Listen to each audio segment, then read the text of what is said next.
उघडलेदार, शिक्षणाच्या स्वर्गाचे जिने उघडलेदार, तीच सावित्री आज जगाची शिल्लेदार, तीच सावित्री आज जगाची शिल्लेदार. सावित्रीबाई फुले या भारताच्या पहिल्या महिला शिक्षिका होत्या. त्यांचे पूर्ण नाव सावित्रीबाई ज्योतिराव फुले होते. त्यांचा जन्म 3 जानेवारी 1831 रोजी झाला. त्यांच्या सोबत कवयित्री आणि समाजसुधारकही होते. त्यांच्या आईचे नाव सत्यवती आणि वडिलांचे नाव खंडोजी नेसे पाटील होते. 1846 मध्ये त्यांचा विवाह ज्योतिराव फुले यांच्याशी झाला.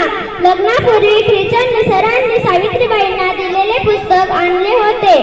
ज्योतिरावांनी नवा मार्ग शोधला. त्यांनी सावित्रीबाईंना शिकवले. किती भोगले किती सोसले तरीही तिने शिकवले. किती भोगले किती सोसले तरीही तिने शिकवले. स्त्री शिक्षणाचे धडे पुढे तिच्या साऱ्या लेकींनी गिरवले. स्त्री शिक्षणाचे धडे पुढे तिच्या साऱ्या लेकींनी गिरवले.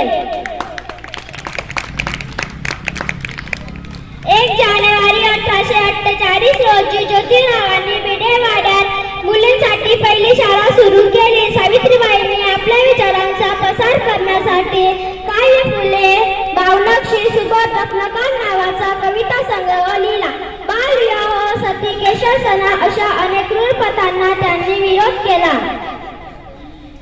समाजाच्या भल्यासाठी त्यांनी अनेक ठिकाणी भाषणे केली. अनाथ मुलांना अनाथाश्रम देणे हे त्यांचे ध्येय होते.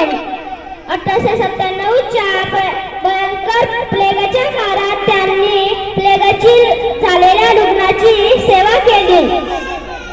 10 मार्च 1897 रोजी त्यांचे निधन झाले. सोसूनी अनंत यातना शिकवल्या तू स्त्रियांना. सोसूनी अनंत यातना शिकवल्या तू स्त्रियांना. धन्य धन्य होतो आम्ही थोरवी तुझे गाताना. धन्य धन्य होतो आम्ही थोरवी